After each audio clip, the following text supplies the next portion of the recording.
এক ছিল ছোট্ট একটি মেয়ে, নাম তার রিমি। রিমি থাকত একটি পাহাড়ি গ্রামের পাশে। প্রতিদিন সে জঙ্গলের ধারে গিয়ে পাখিদের গান শুনত, ফুল কুড়াত আর স্বপ্ন দেখত একদিন সে কোনো পরীর সঙ্গে দেখা করবে। একদিন বিকেলে রিমি জঙ্গলের ভেতরে হাঁটতে হাঁটতে হঠাৎ একটি উজ্জ্বল আলোর ঝলক দেখতে পেল। সে ভয়ে থমকে দাঁড়াল। হঠাৎ সে দেখতে পেল একটি সুন্দর পরী আকাশ থেকে নামছে। পরীর ডানা ছিল রংধনুর মতো। পরীটি বলল, আমি লুনা, জাদুর পাথরের পরী। তুমি কি আমার জন্য সাহায্য করবে? রিমি বিস্মিত হয়ে জিজ্ঞেস করল, তোমার কি হয়েছে?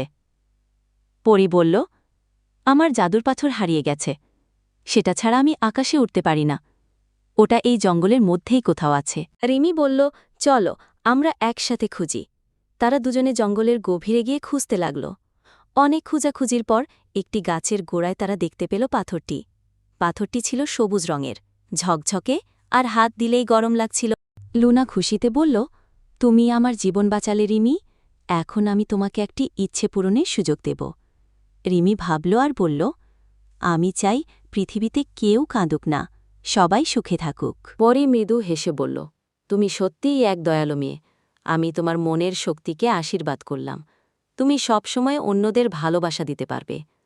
এরপর লুনা আকাশে উড়ে গেল, আর রিমি বাড়ি ফিরল এক নতুন আলোর সঙ্গে, ভালোবাসা, সাহস আর মায়ার আলো। গল্প থেকে শিক্ষা, ভালোবাসা আর সহানুভূতির শক্তি যে কোনো জাদুর চেয়েও বড়।